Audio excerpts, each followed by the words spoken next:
en términos reales. Y lo segundo tiene que ver con la inversión del sector privado. Y ahí yo estaría de desacuerdo en un supuesto implícito de tu pregunta, y es que para que haya inversión privada no necesariamente se necesita de incentivos fiscales. Para que haya inversión privada lo que necesitamos es oportunidades en el país, y nuestro país tiene un potencial enorme. Necesitamos tener un entorno macroeconómico estable, y el presidente ha hecho múltiples referencias a un compromiso tanto por tener nuestra contribución a mantener un tipo de cambio estable, inflación estable y finanzas públicas sanas. Pero también se requiere de otra cosa, además de que existan proyectos que sean prometedores, se necesite fuentes de financiamiento para esos proyectos. Y nosotros tenemos un sistema financiero relativamente delgado. Tenemos múltiples iniciativas asociadas a ellos, algunas asociadas, ha sido muy estudiado en la literatura económica, que se refiere a si hay un empate, esa es la mejor traducción, entre las habilidades que tienen los trabajadores mexicanos y las demandas que tienen las empresas mexicanas. Y en México se ha encontrado que hay una brecha.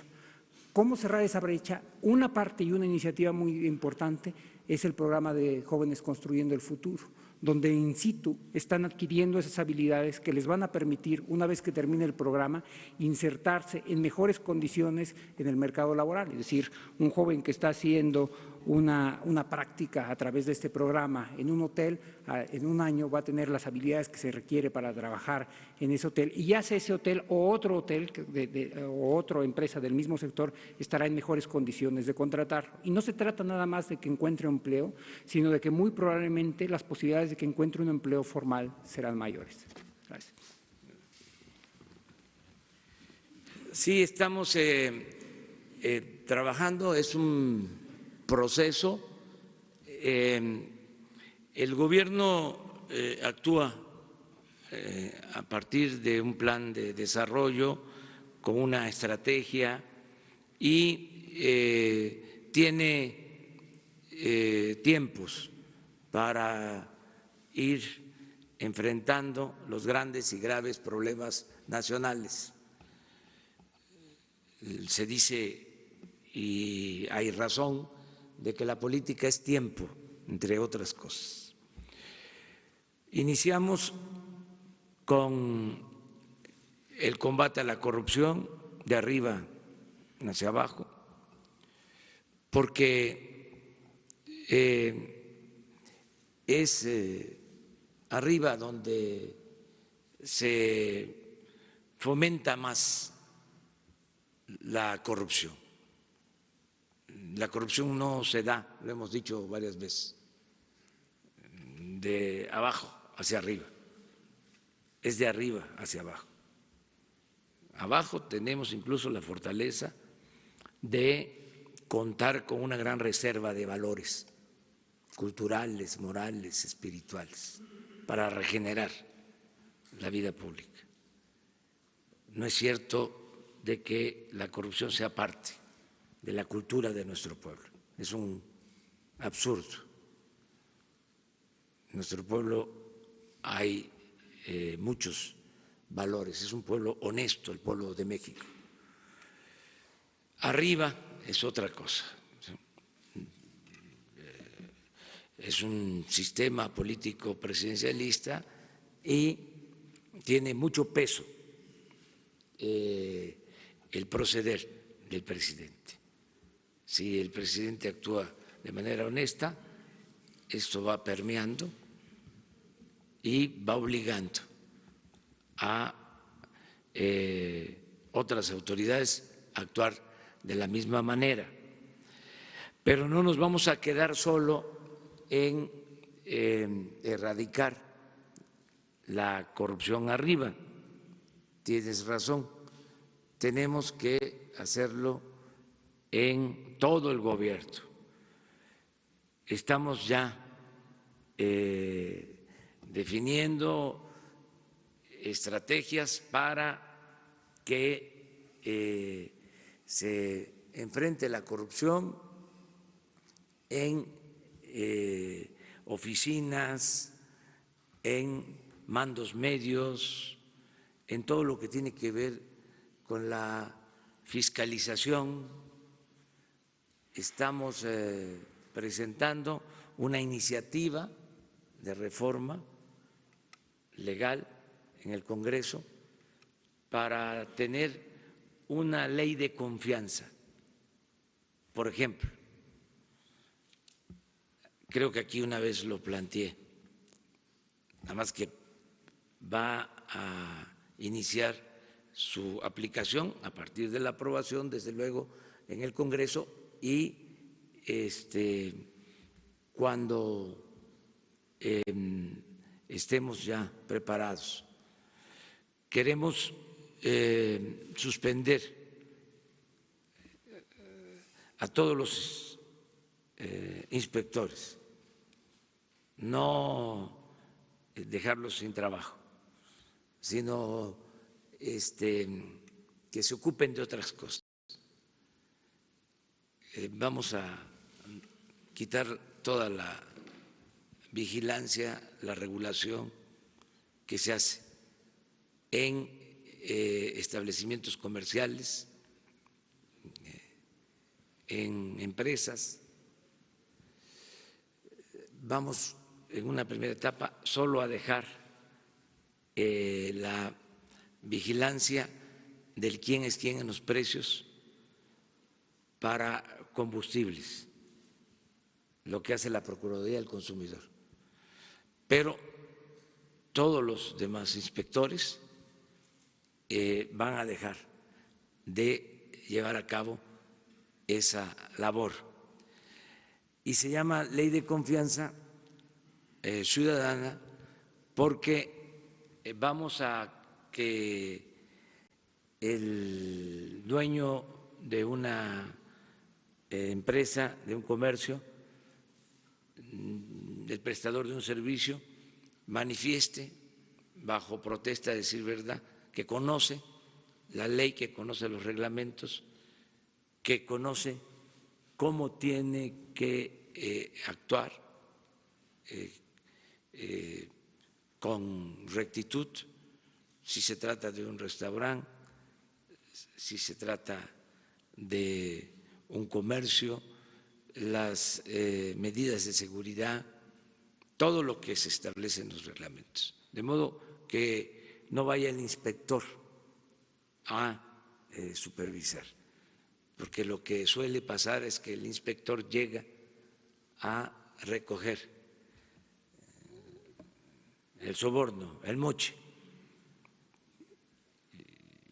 Entonces queremos eliminar eso y que el dueño de un establecimiento comercial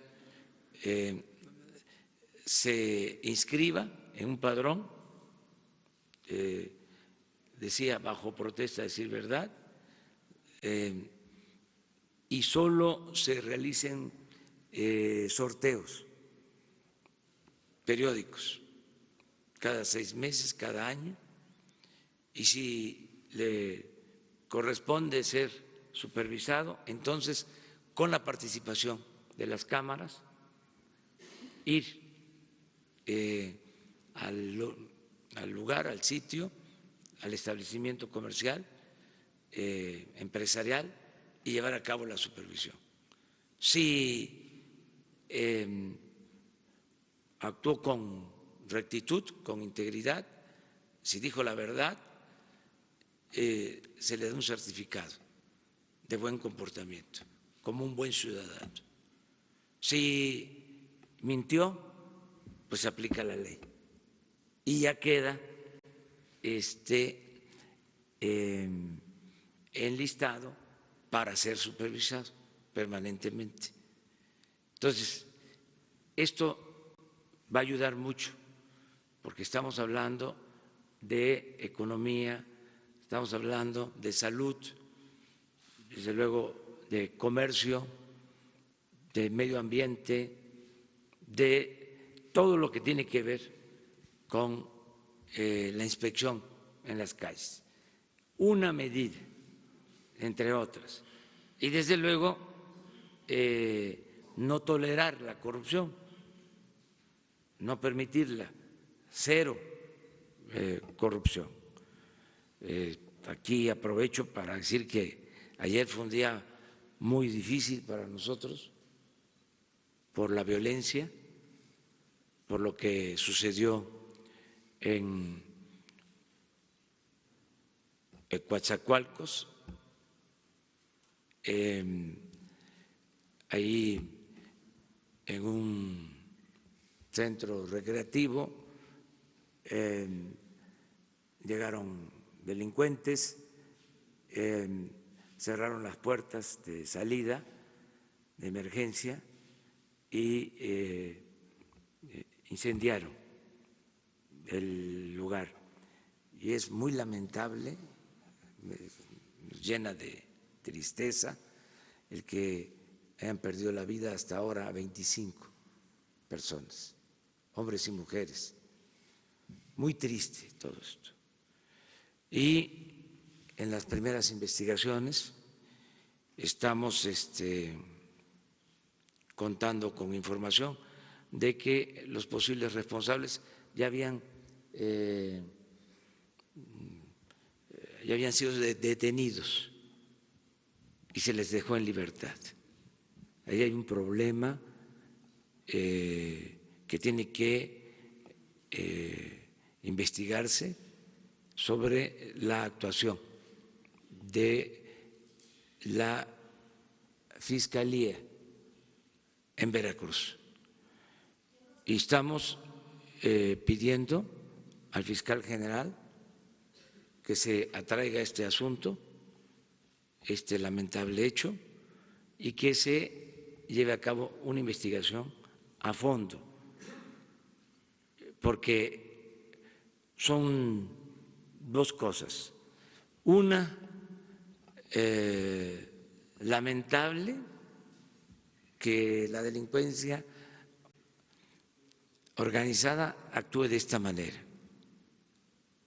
Es lo más inhumano que puede haber, el actuar de esta forma. Pero lo otro, que también es condenable, es que exista contubernio con autoridades.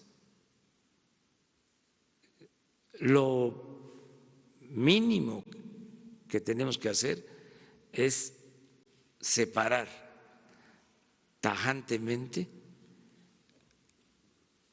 a la autoridad de la delincuencia, porque si no, no avanzamos.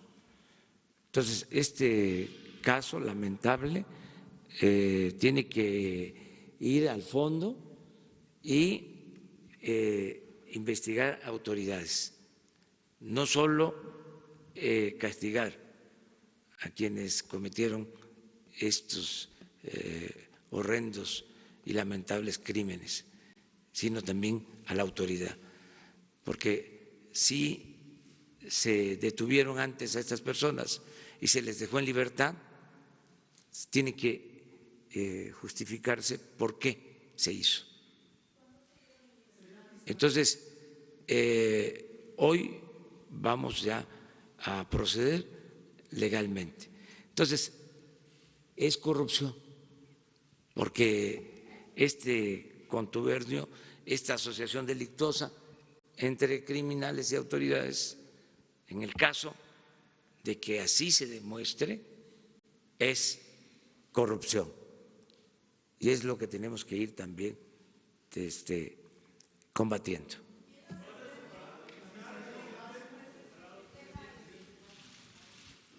Pero no quiero que nos salgamos de lo de… Todavía, si hay alguna pregunta sobre el tema. A ver, sobre el tema. Gracias, buenos días a todos. Pero el tema de Afores. De Afores, sí, claro. Sí, de acuerdo. ¿Qué tan arriba estamos de los estándares internacionales en cuanto a cobro de las comisiones? ¿Y cuánto tiempo, dicen, bueno, que a lo largo del sexenio, pero cuánto tiempo sería lo ideal en alcanzar justamente este estándar internacional? Y si han pensado tanto los representantes de las Afores como las propias autoridades del gobierno federal en alguna estrategia, pero de veras efectiva, que funcione para impulsar al trabajador al ahorro voluntario, porque es una práctica pues que no se hace, que es muy pobre, la verdad, ¿no? Esas irán sobre el tema. Y sí, presidente, preguntarle sobre lo de Cuatza, que es lamentable.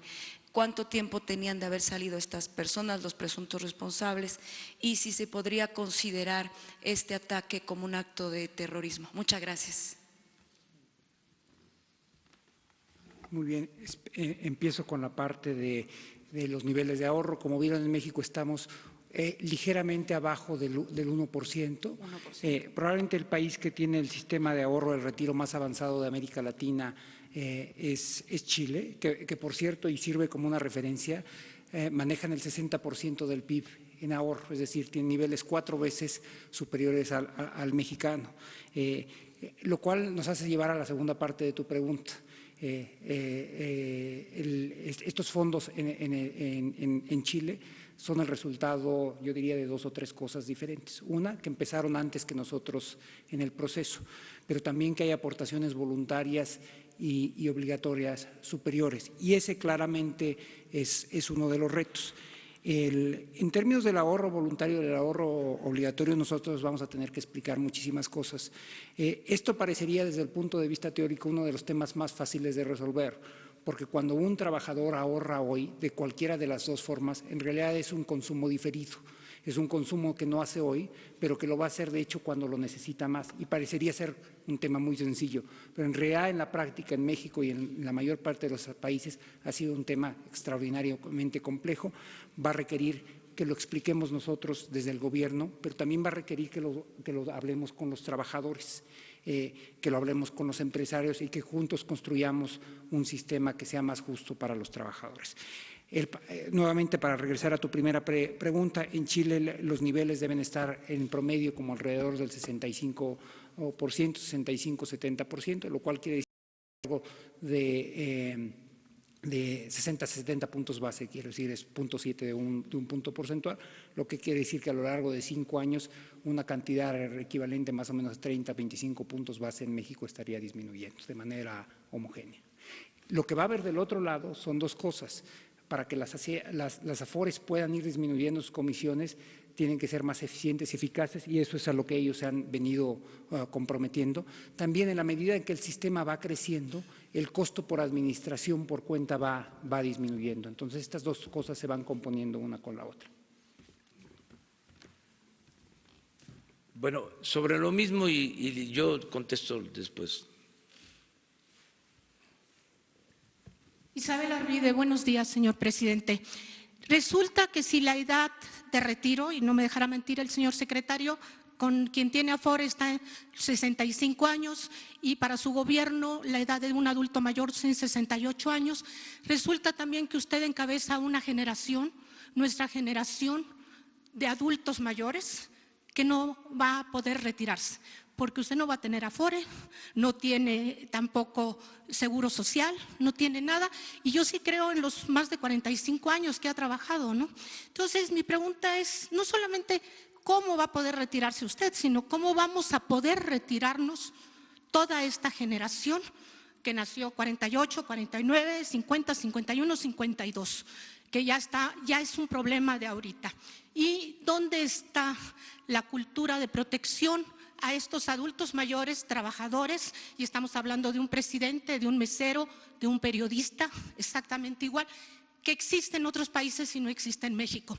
Y me refiero a volver a ser sujetos de crédito, porque ahora no le dan a usted un préstamo, bueno, a usted a lo mejor, pero no a nadie que tenga 65, 66, 67 años puede comprar un departamento. No tiene un crédito, no es sujeto de crédito, no le dan un préstamo.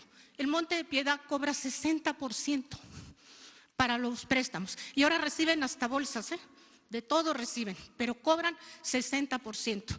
Entonces no hay una ayuda para renta, no hay medicinas, pañales, señor, todo lo que se va a necesitar. Entonces mi pregunta es, ¿cómo logra usted y toda su generación que no tuvimos Afores, que no completan las semanas con un solo empleador, porque ni usted lo tuvo ni muchos lo tuvimos, que nos pusieran el seguro social? ¿Cómo nos retiramos? primero quisiera empezar con una aclaración. El presidente sí tiene Afore. Lo afiliamos aquí mismo hace algunos meses.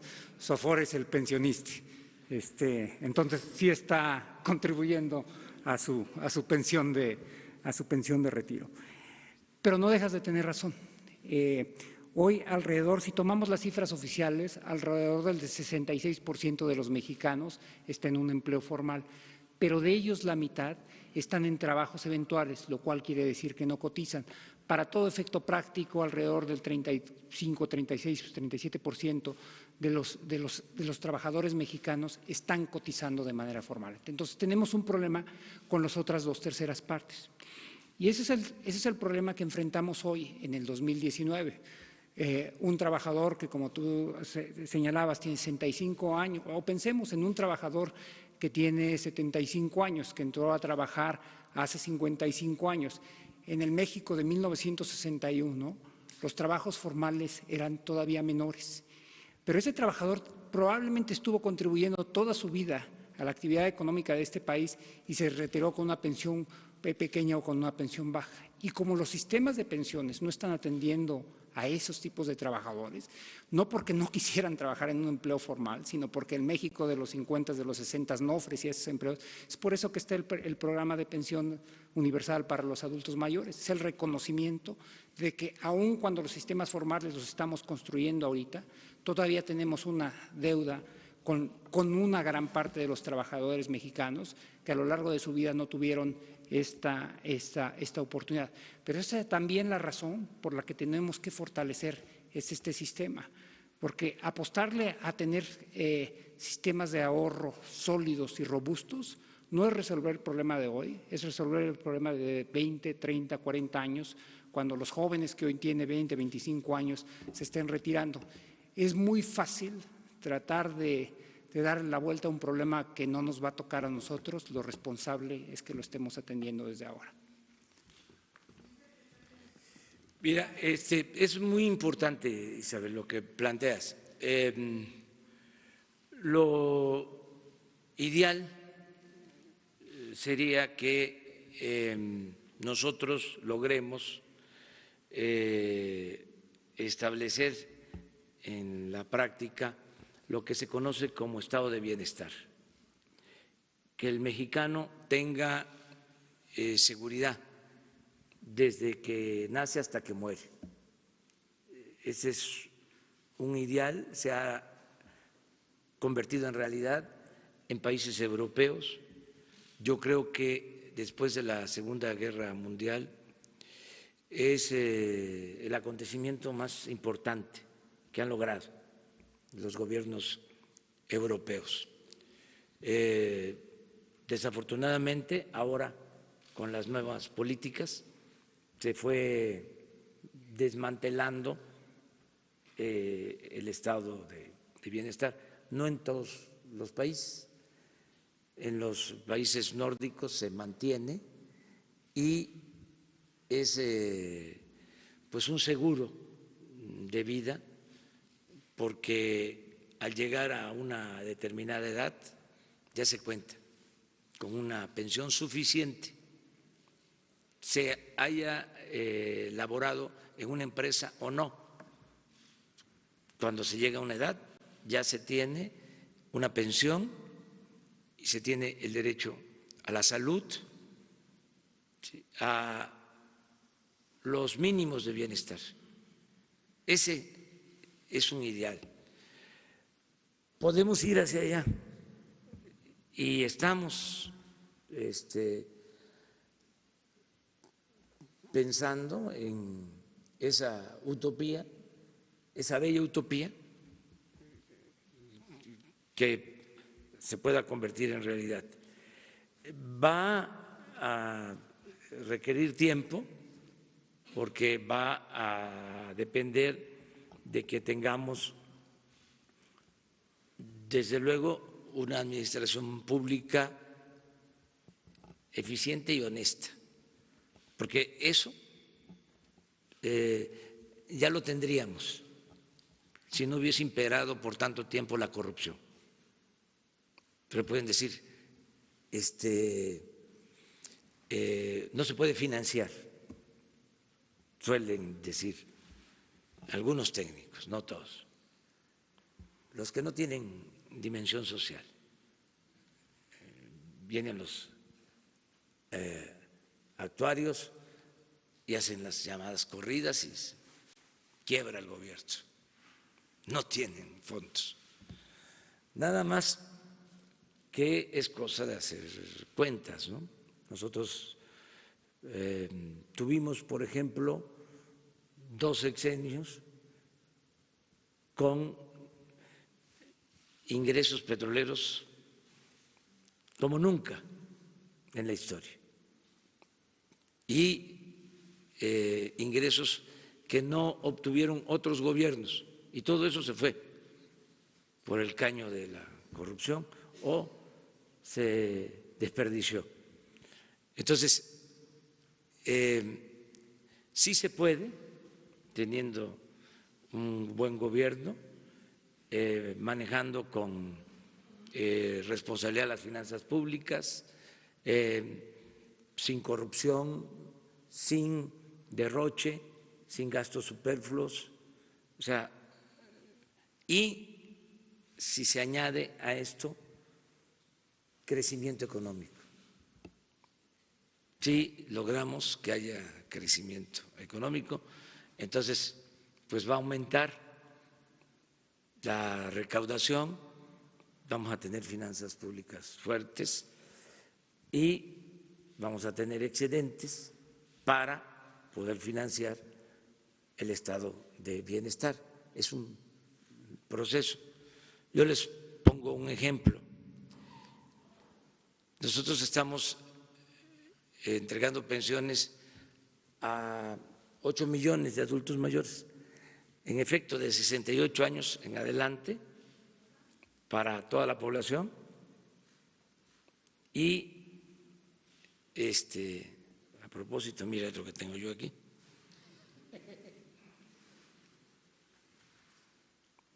Es un orgullo, me lo acaban de entregar. Del INAPAN, para descuentos.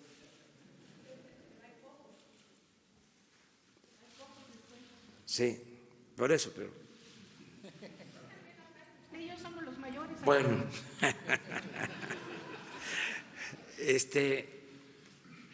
pero retomando, hay 8 millones de adultos mayores del país, todos, que es un derecho ya adquirido, que reciben una pensión de 2.550 pesos bimestrales.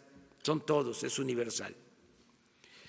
Esto significa una inversión que no gasto de 110,000 millones de pesos.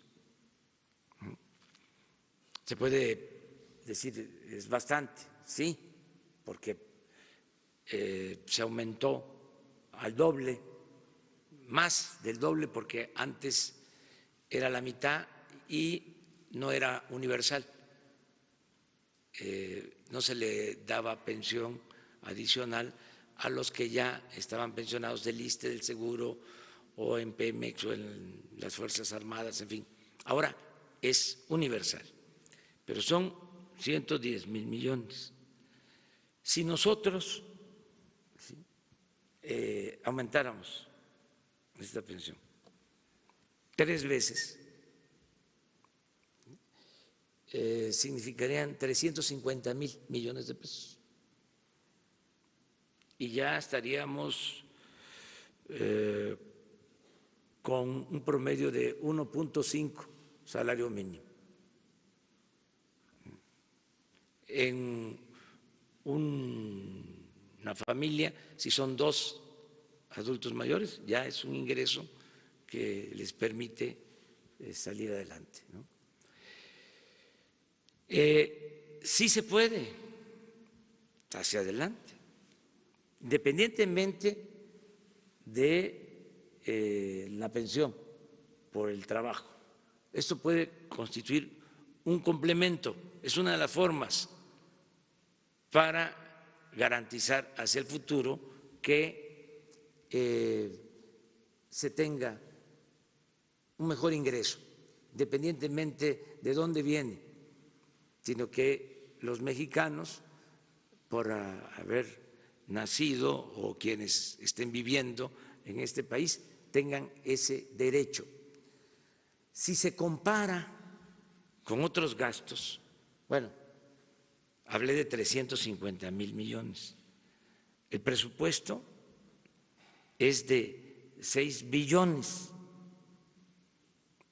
Entonces estamos hablando del 5% del presupuesto nacional. Pero si lo comparamos con lo que pagamos por intereses de deuda, resulta que es la mitad, porque estamos pagando más de 600,000 millones de pesos de intereses de deuda. Y si lo comparamos con pensiones en el presupuesto, pues es todavía menos lo que se necesitaría, porque estamos destinando alrededor de 800,000 millones de pesos del presupuesto para pensiones y jubilaciones. Entonces, sí es posible, no hay que descartar. Desde luego, sin gastar más de lo que se tiene de ingresos, con disciplina financiera, fiscal, administrativa, se puede. Entonces, vamos a ir hacia allá y aquí lo importante pues es que existe este compromiso. Imagínense si se está cobrando un punto por la administración de las pensiones, por el pago a las AFORES, y en otras partes es 0.7, logramos eso, pues es un ahorro considerable, ¿no? Que eso es lo que queremos agradecerle a todos los administradores de las AFORES, que tengan esa voluntad. Y lo otro, decirle a los ahorradores, a los trabajadores mexicanos, que están garantizadas sus pensiones, no hay ningún problema mientras mantengamos esta disciplina que se está llevando a cabo en las finanzas públicas. No va a haber ningún problema, aún con recesión mundial, recesión económica mundial, aún con un agravamiento de la crisis mundial que tocó madera, están garantizadas las pensiones. Entonces, decir eso. Presidente, que usted mencionó ahorita, como puede escuchar, ¿cuántos adultos mayores ya van al corriente con su cobro? Porque pues yo vine hace 3 semanas, señor presidente, le planteé lo que yo le había comentado, que siguen existiendo adultos mayores y personas con discapacidad que no han recibido ningún apoyo, y le comenté que eran beneficiarios que tenían 6 meses, y le volvió a repetir 3 meses, y si les va bien, reciben bien su apoyo. Por eso le comentaba Hemos eso. avanzado mucho desde entonces a la fecha. Yo creo que ya deben de estar cobrando sin problema el 92% de todos los adultos mayores. ¿Se les va a respetar su retroactivo? Por ahí hay beneficiarios que están comentando eso. Se lo comento porque, le vuelvo a repetir, yo comparto información relacionado con sus programas. Sí, se está viendo, pero es 92%. Esto lo voy a informar el domingo, voy a dar los datos exactos. Muy bien.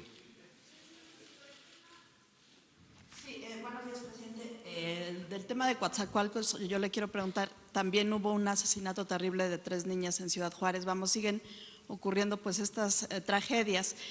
Preguntarle qué falta con la estrategia, qué análisis han hecho ustedes en el Gabinete de Seguridad, el despliegue de la Guardia Nacional es suficiente o cuándo ya podríamos dejar de ver pues estos hechos tan lamentables. Y concretamente en el asunto de Coatzacoalcos, ¿quién había detenido a estas personas? ¿Qué autoridad, qué nivel de policía?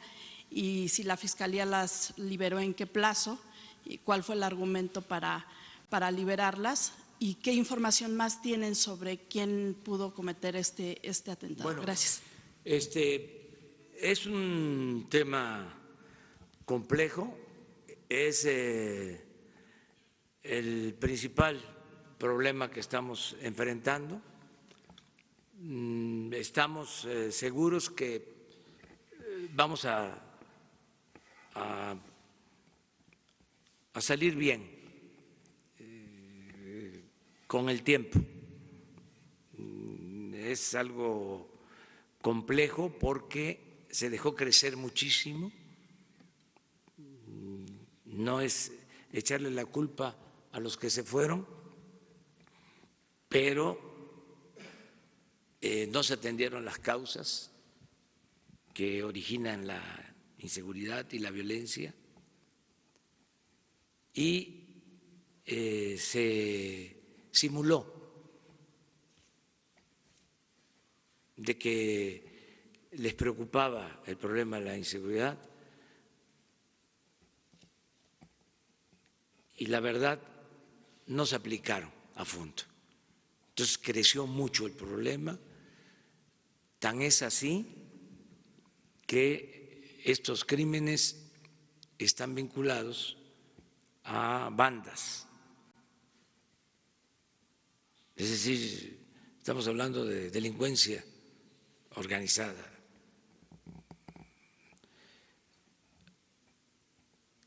No es que haya crecido solo el homicidio o el robo en general. Estamos hablando de estos actos llevados a cabo por bandas criminales que se fueron creando durante el tiempo. Si nos vamos a los orígenes, estamos hablando de jóvenes de familias desintegradas que nunca fueron atendidos. Este es el fruto podrido de la política económica que se impuso, de la política de pillaje que prevaleció durante mucho tiempo. A veces no se mide cuánto se desintegró la familia y es un hecho de que hubo un problema grave en todo este periodo de desintegración familiar. Se mide cuánto creció la economía, se mide, bueno, cómo creció la delincuencia, cómo creció la corrupción, pero cómo se produjo la desintegración de las familias, eso no se mide ni se tomó en cuenta el daño que se estaba haciendo. Entonces, ese es el origen del problema. Entonces, es una descomposición, el aumento en el consumo de drogas. Entonces, lleva tiempo resolver esto. Lo vamos a resolver. Estamos trabajando con ese propósito. Parte del problema es que se dejaron autoridades no aptas ni honestas.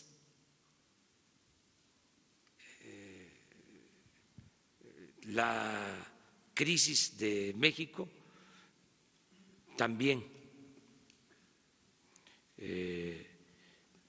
tuvo que ver con la pérdida de valores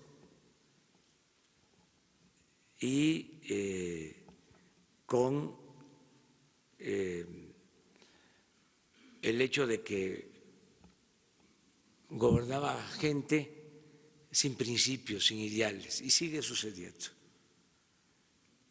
Y había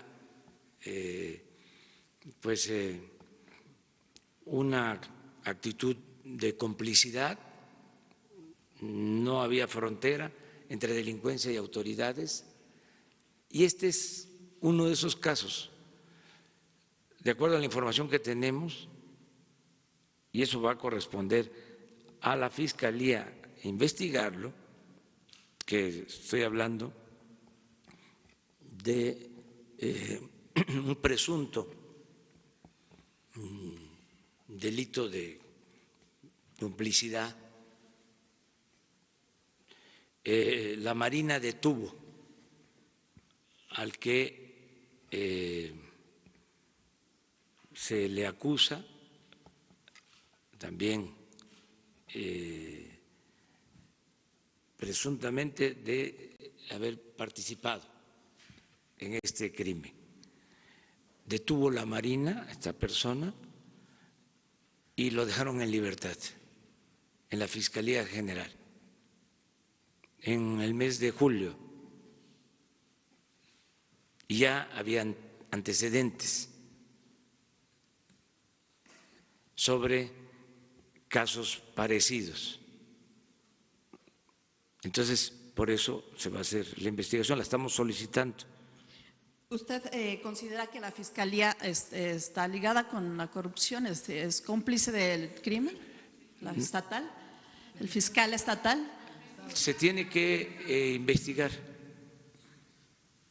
pero existe ya una investigación también sobre esta Fiscalía y sin hacer juicio sumario, porque eso va a corresponder, repito, a la Fiscalía General, debe de investigarse este asunto y atraerse.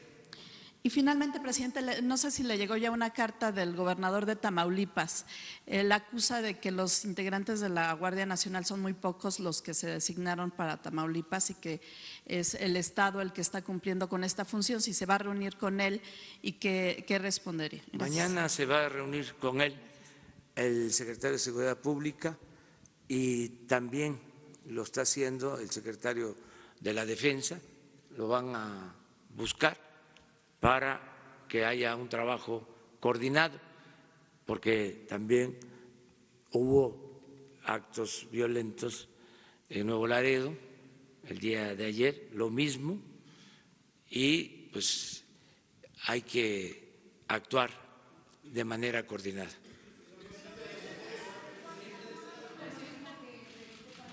Es un acto criminal, o sea, sí, pero es algo parecido, ¿sí? Distinto en cuanto a que allá se dio a conocer que se trataba de un escarmiento por no pagar un soborno. Acá también el dueño del establecimiento de este centro está también desaparecido, pero no se sabe la causa, ¿sí? Se va.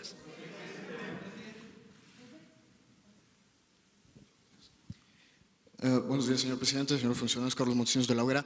Primero, si nos podrían aclarar de cuánto es esta primera reducción en las comisiones y si es un estándar que se va a seguir sumando. si no es necesaria una reforma financiera para consolidar este estado de bienestar que usted está comentando, una reforma integral, general, a todo el sistema financiero de México.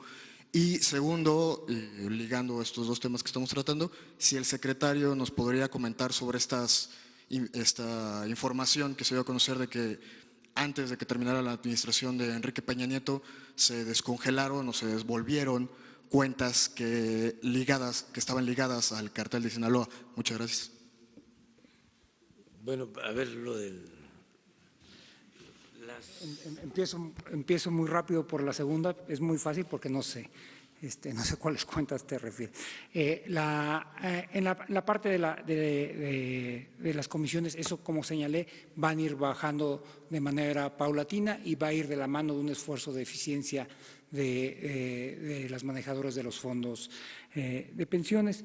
Yo creo que… Pero quisiera regresar a tu segunda pregunta, porque tu segunda pregunta es clave. Y efectivamente, yo creo que el presidente, no recuerdo exactamente cuál fue el término que él utilizó, pero me parece que hablar como una aspiración del estado de bienestar es muy importante. Es darle un norte hacia dónde creemos que tiene que ir el país, es pensar cuál es el sistema de justicia y de solidaridad social que requerimos. Y después lo vamos a tener que ir construyendo poco a poco y vamos a tener que ir determinando cuáles son los recursos y las contribuciones que todos tenemos que hacer. El presidente ha sido muy claro en múltiples ocasiones anteriores en el sentido de que durante los primeros años de la administración el espacio fiscal se va a ir construyendo a través de una combinación de políticas de austeridad y una mejora en la administración tributaria, es decir, sin poner impuestos. Pero eventualmente vamos a tener que plantearnos cuáles son qué es lo que queremos del país y cómo lo vamos a ir financiando. Sí, no hay información sobre el que se hayan descongelado las cuentas. No me ha informado sobre este tema Santiago Nieto. De todas maneras, voy a preguntar y a indagar sobre este tema.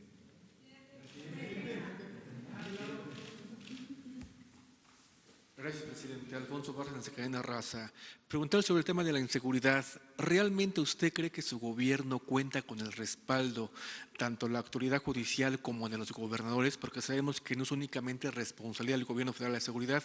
Hay un diálogo completo, sincero con esas autoridades para poder llevar a cabo esta guerra contra el crimen organizado. Y también, ¿no cree usted que el Poder Judicial en un futuro pudiera ser una piedra en el zapato para que realmente se lleve a cabo la transformación o la cuarta T?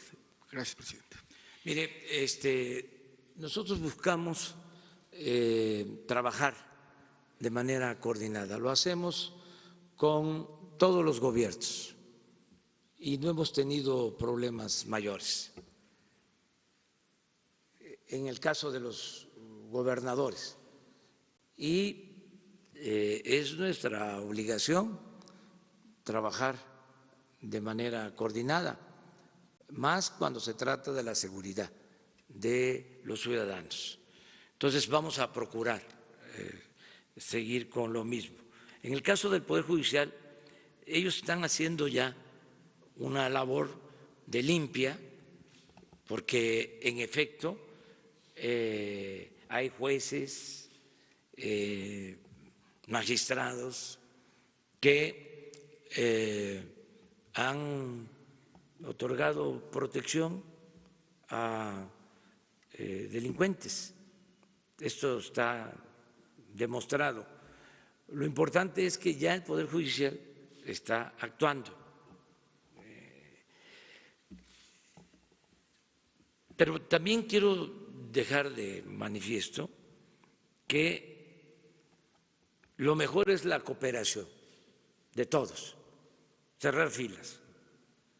Pero si eso no se diera por cualquier circunstancia, de todas maneras, nosotros podemos. El gobierno federal puede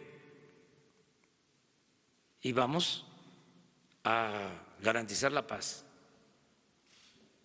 Lleva un tiempo, ya lo dije, porque estaba muy podrido todo.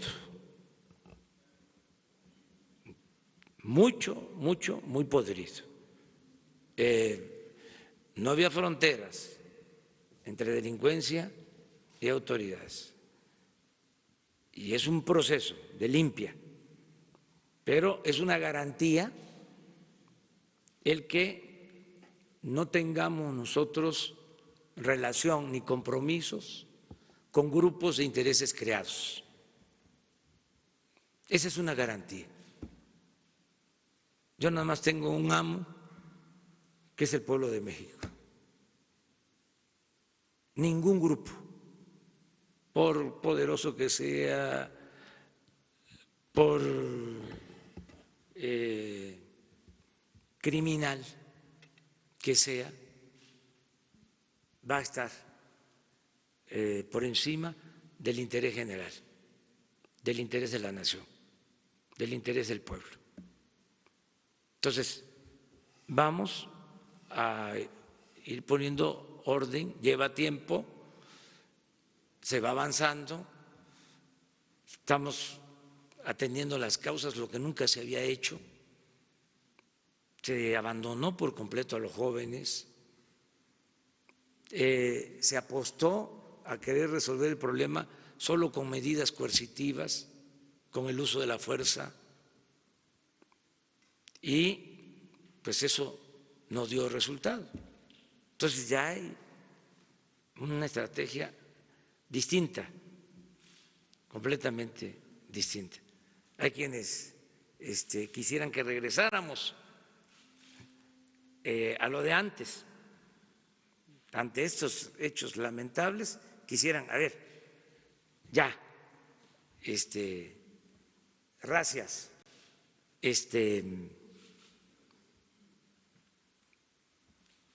represión generalizada, masacres. No, vamos a tener las causas y vamos a que no haya corrupción, vamos a que no haya contubernio entre autoridades y delincuencia y se va a castigar a los responsables. No hay protección ya, no hay impunidad para quienes cometen crímenes.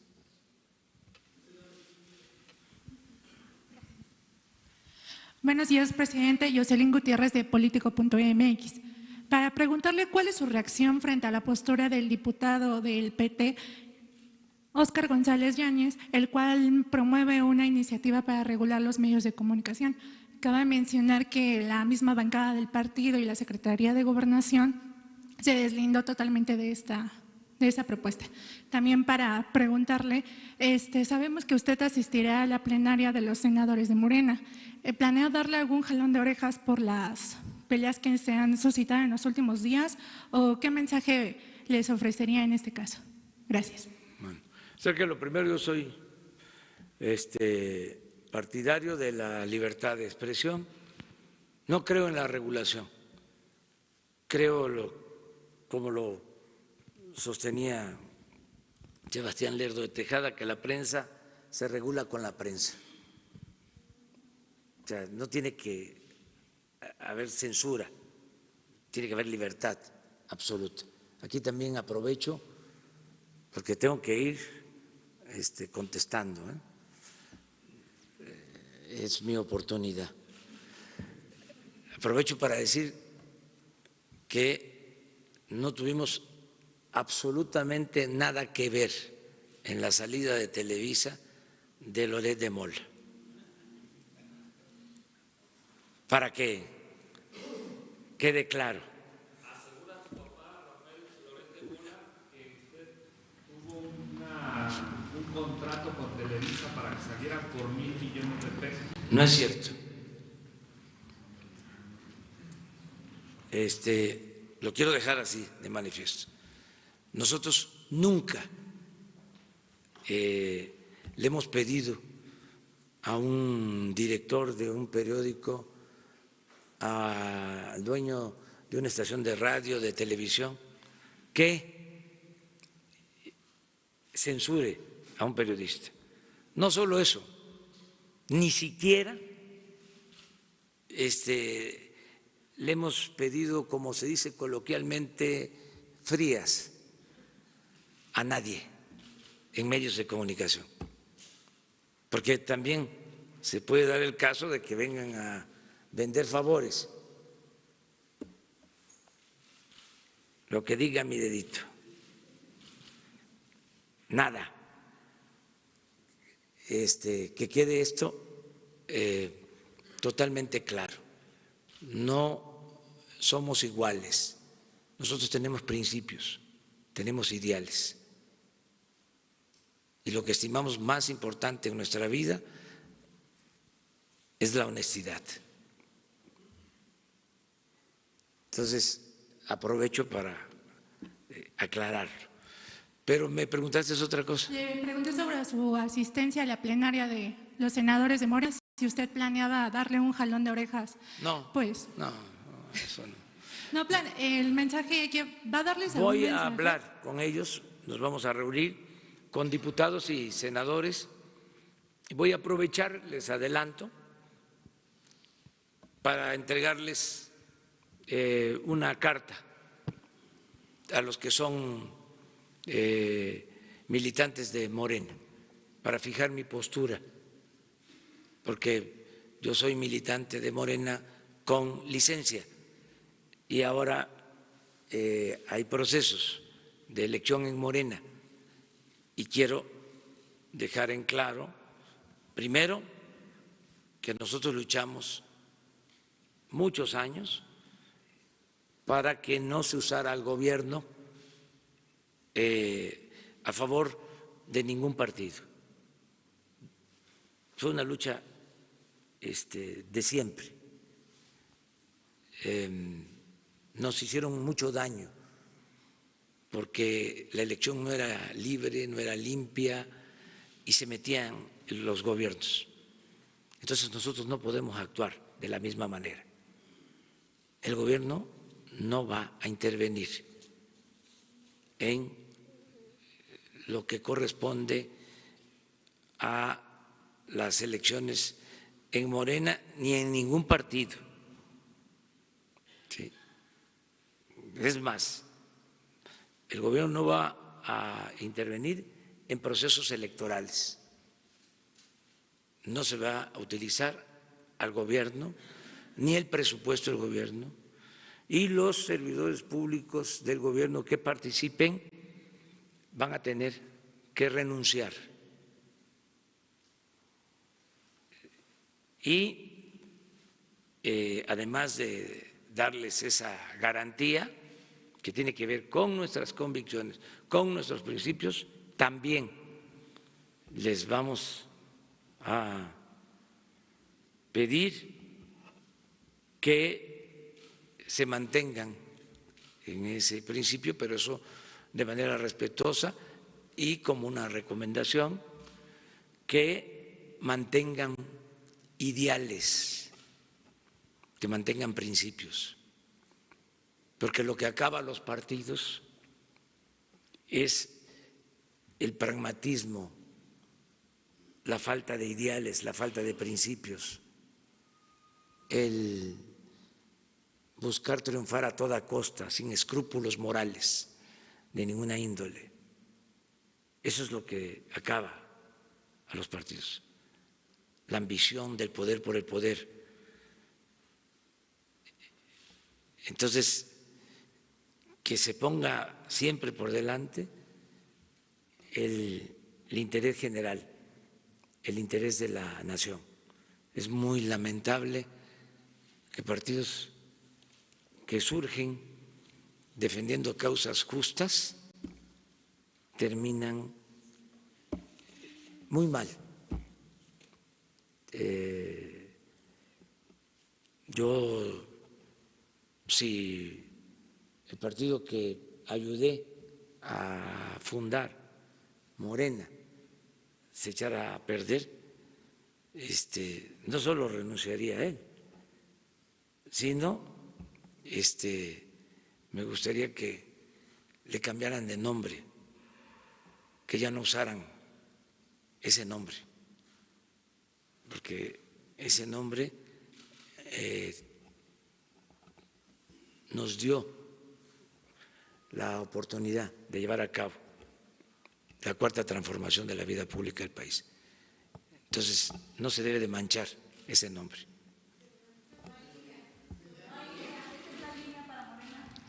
Sí, pero no lo quiero decir así, porque también eso es el lenguaje de otros tiempos.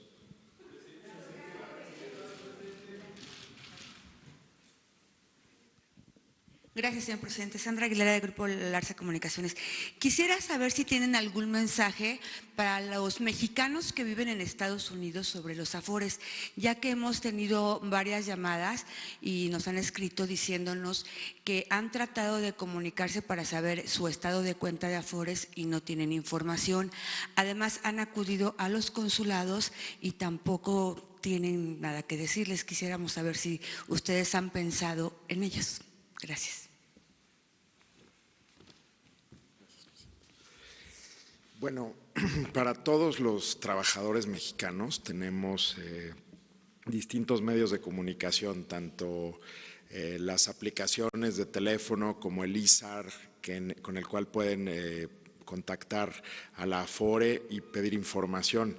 Pero además no solo eso, sí estamos trabajando con remesadoras y desde hace tiempo también con las autoridades, con CONSAR, para permitir pues que los paisanos que están en el extranjero puedan mandar dinero a una Afore, ya sea que la hubieran abierto previamente a salir del país o que pudieran abrir una cuenta para ahorrar hacia adelante. Y pues con estos mecanismos de enviar dinero con las remesadoras también se han trabajado este tipo de alianzas. Pero para cualquier duda o consulta que tengan los trabajadores mexicanos en el exterior, podrían utilizar nuestros canales de acceso como el ESAR, las líneas telefónicas y por supuesto las aplicaciones móviles que también se pueden descargar. Lo que pasa es que ellos han dicho en varias ocasiones que no les contestan el teléfono o llaman luego también a los bancos y les piden que vengan, que estén presentes, y en el consulado pues tampoco les dicen nada. Entonces a lo mejor también hay que verificar un poquito las aplicaciones, sean nuevas, ¿no? Claro, sin duda, habría que ver los casos específicos en donde están teniendo problemas para darle seguimiento, pero también tenemos una relación muy cercana con la Conducef, que a veces recibe ese tipo de incidencias y nos la comunican y estamos trabajando juntos para tratar de atender pues las preocupaciones de los trabajadores, ¿no? Gracias. Bueno, vámonos con una más. Allá, la compañera. Presidente, buenos días a todos. Ayer el ingeniero Carlos Slim afirmó que en el futuro dirá si se construye el aeropuerto de Texcoco. ¿Usted descartaría ese futuro? Eso por un lado. Y estamos cerca del segundo aniversario de los sismos que afectaron al país en 2017. Algunos lugares parece que no ha pasado el tiempo. ¿Cómo va en la reconstrucción? ¿Cómo les dejaron la reconstrucción y cómo han avanzado ustedes? Muchas gracias. Sí, mire, les informo, aunque voy a pedir que el secretario de Comunicaciones les dé más detalles. Ya se concluyó la liquidación con todas las empresas que tenían contratos en el aeropuerto de Texcoco. Ayer se terminó, se finiquitó ya el tema. Todas las empresas. Y cumplimos con el compromiso que hicimos de hacernos cargo de bonos, de actuar con responsabilidad, de no afectar a ningún inversionista, y cumplimos también con el compromiso de no quedar a deber ni un peso a los constructores. Ya se terminó con eso. Estamos hablando de cientos de contratos que se resolvieron sin acudir a instancias judiciales. Fue un trabajo de conciliación, de mucho diálogo. Ahorramos y vamos a ahorrar más, mucho más. Yo calculo que se va a resolver el problema de la saturación del actual aeropuerto y nos vamos a ahorrar en 3 años más de 100,000 millones de pesos, porque estamos creando el sistema aeroportuario de la Ciudad de México, que incluye la rehabilitación del actual aeropuerto, que ya no se va a cerrar, como era el proyecto original. Se está rehabilitando, se está modernizando el actual aeropuerto. Ya estamos rehabilitando para usarlo a plenitud el aeropuerto de Toluca, que se había dejado de usar, y es un buen aeropuerto.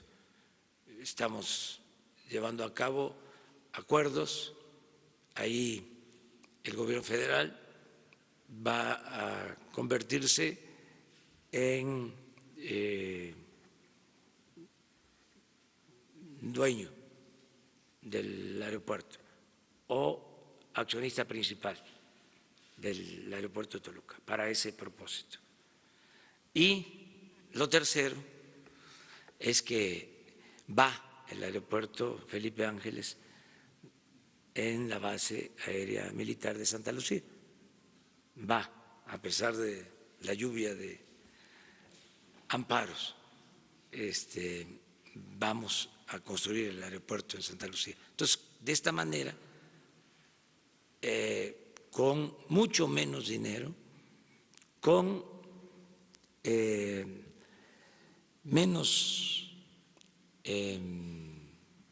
problemas, con más calidad, porque no se va a hundir ninguno de los aeropuertos, como se iba a hundir el de Texcoco, pero ya no quiero meterme en esas cosas.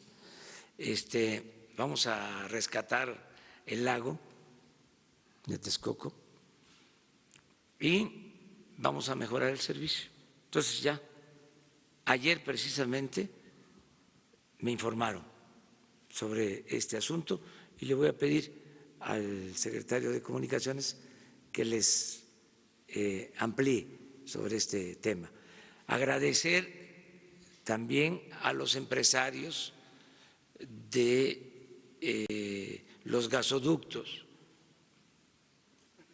volver a agradecerle a Carlos Slim, a todas las empresas, porque fue un buen acuerdo el que se logró el día de ayer. También llevó tiempo, muchas horas de negociación, pero se llegó a un acuerdo y se evitó ir a tribunales internacionales. Esta es una muestra más de que somos partidarios del diálogo y no de actuar de manera arbitraria. La presencia de los administradores de las AFORES aquí también reafirma el compromiso de mantener las reglas establecidas. No hay ninguna modificación que pueda significar un cambio que ponga en riesgo la inversión y las finanzas de las instituciones bancarias del país y del extranjero. Hay garantías en México, hay un auténtico Estado de Derecho y todo lo que vamos a ir logrando pues es con el convencimiento. Esto, lo que se logró ayer, que significa, a ver, vamos a bajar, a reducir las tarifas porque consideramos que están altas y se llega a un acuerdo en donde se beneficia a la hacienda pública. En este caso, hoy es una reducción también sin modificación legal, sin cambiar el marco legal, es un compromiso para bajar los costos de administración de las pensiones. Es una cuestión de acuerdo, voluntaria, que han logrado con mucho diálogo. Entonces, así vamos a actuar. En el caso de que haya mejores pensiones, que los trabajadores reciban pensiones justas, no limitadas, eso lo vamos a resolver, pero también tiene que ser por consenso, sin afectar a los trabajadores, que hay muchos de manera simplona que nada más se les ocurre aumentar la edad de jubilación, ¿no? Por ejemplo, o que se pague más, ¿sí? Para asegurar la jubilación. Hay otras formas. Antes, por deformación, solo se pensaba en que se apretara el cinturón el pueblo. Y ahora lo que queremos es que primero se apriete el cinturón el gobierno para que se tenga autoridad moral y se tenga autoridad política. Si el gobierno administra bien el presupuesto, si no hay corrupción, si hay austeridad, si hay eficiencia, va a poder decir, ahora necesitamos el apoyo del sector empresarial, de los mismos trabajadores, pero dando el ejemplo. ¿Qué se hacía antes? Entraba un nuevo gobierno y lo primero eran las reformas para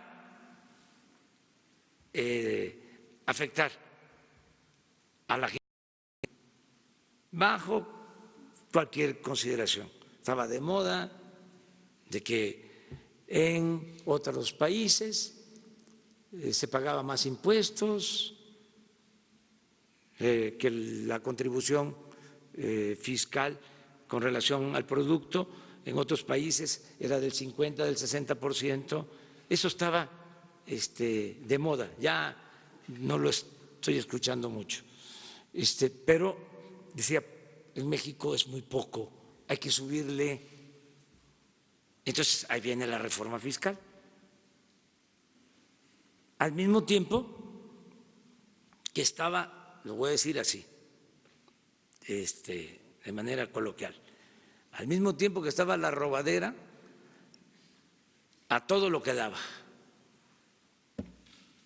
Entonces, es una gran injusticia. O al mismo tiempo en que se estaban condonando los impuestos a los influyentes, a los potentados. Entonces, si hay un auténtico Estado de Derecho, claro que la gente, si se hace un planteamiento racional, justo, lo va a aprobar. lo va a apoyar. Y aquí nada más contesto, Isabel, de que si es a los 68 años en el caso de la población general, pero en el caso de comunidades indígenas es a los 65 años. Sí. Pero la gente mayor ahora está de moda, o sea,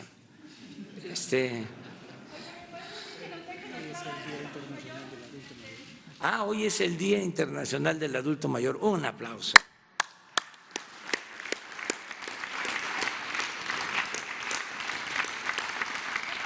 Bueno, muchas gracias.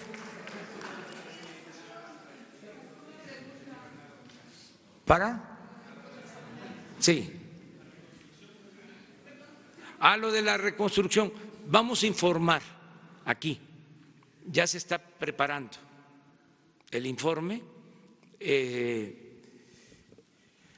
para informarle al pueblo de México sobre cómo vamos en el programa de reconstrucción.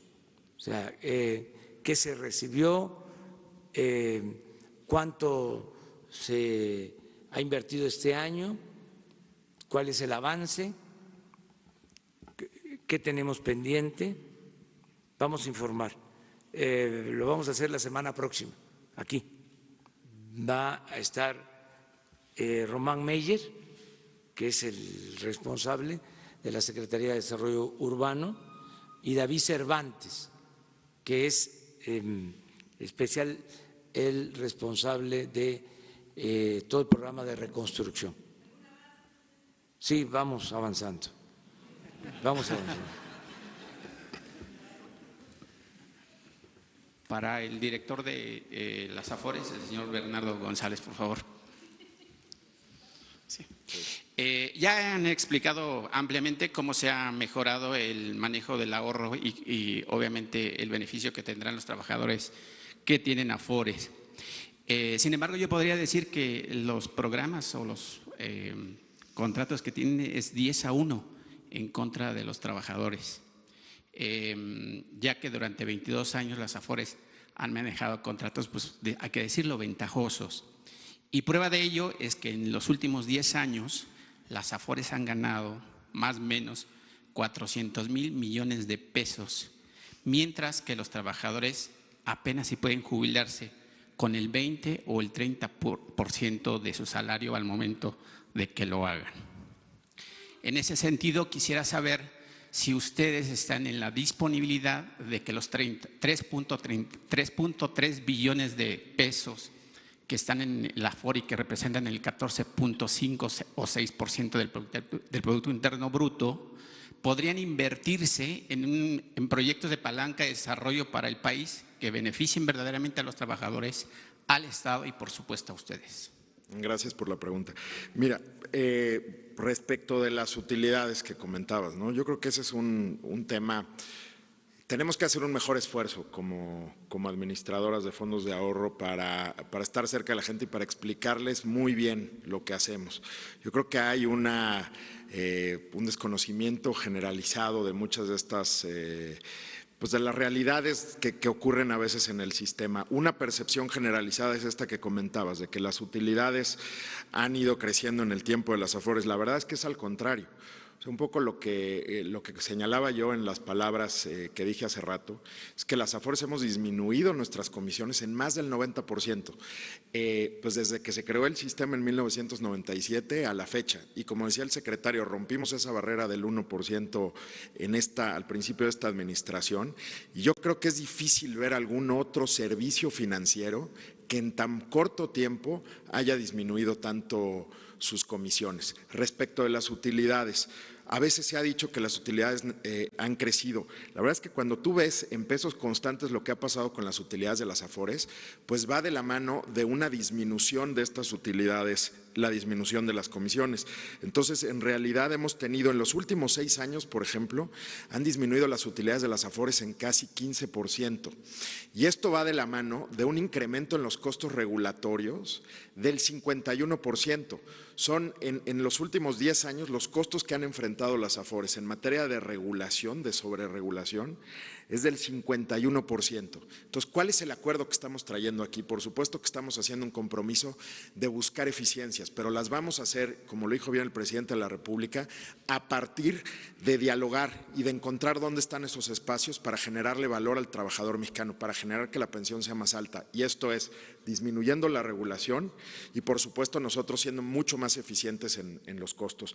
Pero es nuestro deber, y vamos a hacer una campaña de veras muy fuerte, pues de veras aprendiendo de usted, señor presidente, que hay que estar cerca de los trabajadores para explicar el sistema, para explicar por qué existen las Afores, cómo funcionamos, por qué tiene mucho valor para las finanzas públicas del país y para la composición poblacional de México el tener un sistema de cuentas individuales. Nos van a ver muy pronto recorriendo los estados, empresas y universidades explicando todas estas cosas. Gracias.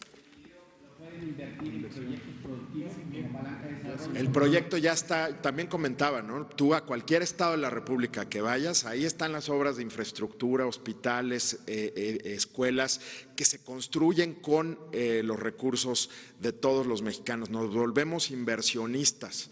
El principal inversionista institucional en el país, gracias a los ahorros de los trabajadores. Eso genera empleo, genera crecimiento económico y la tan deseada inversión que necesitamos y que ayer comentaban en esta conferencia de prensa también los empresarios. Gracias, presidente. Bueno, nos vemos mañana platicamos. Hoy le voy a pedir al secretario de Comunicaciones que ya informe sobre este finiquito en el aeropuerto que se iba a construir en Texcoco, ¿sí? En el lago de Texcoco. Entonces van a informarles el día de hoy. Muchas gracias. Las obras que quedaron pendientes, yo vivo en el estado de Texcoco, en el estado de municipio, y quedaron algunas obras. Antes era Texcoco era importantísimo, o sea, sigue siendo importante. Sí, una metrópoli cultural. Sí, les va a informar el secretario. Es un plan general que tenemos para eso. Muchas gracias. Muchas gracias a ustedes.